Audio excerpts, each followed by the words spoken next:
Atlanta City Councilman wants millions of dollars to buy new fire trucks. Dustin Hillis is responding to Atlanta firefighters who have listed numerous examples of equipment breaking down. Yeah, sometimes in the middle of their efforts to save lives and property. Fox 5's Morse Diggs has examined the issue and tells us what happened at a recent house fire in northeast Atlanta. For months now, we have been telling you about problems with the reliability of Atlanta fire trucks. Not small things, but things like ladder trucks that won't raise all the way. That's important if you live in a multi-story home or a high-rise. Fire started on one side of the wall, went up into the attic. Atlanta firefighters got everyone out of a recent Virginia Highland blaze, but again they ran into equipment breakdowns, trying to safely and quickly put that fire out. And Battalion Chief Sean Johnson's crew was not the only one on that weekend that had issues. The reliability of Atlanta fire trucks and engines is a chronic problem, according to Dustin Hillis, a councilman, who says lives of citizens and firefighters depend on making upgrades.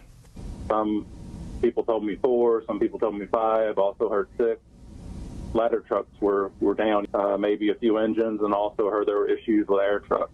Can you confirm what the status of the fleet is? So we did have some challenges with the fleet.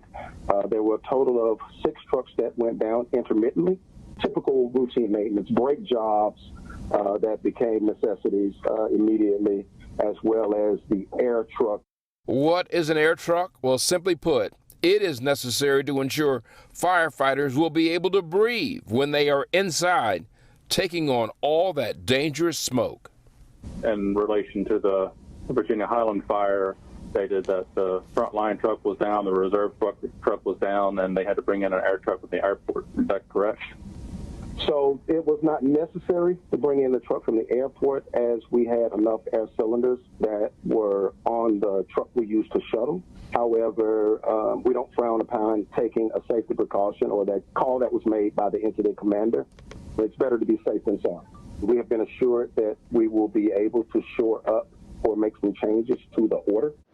The fire chief gave Hillis a commitment to expand his order for new purchases beyond what he had promised before. Even so, the councilman doesn't think that expanded order may go far enough. So Hillis has prepared a legislation to take $7 million from the reserves to specifically purchase 5 new ladder trucks on top of what the chief plans to do. Reporting from the Buckhead Fire Station, I'm Morse Diggs, Fox 5 News.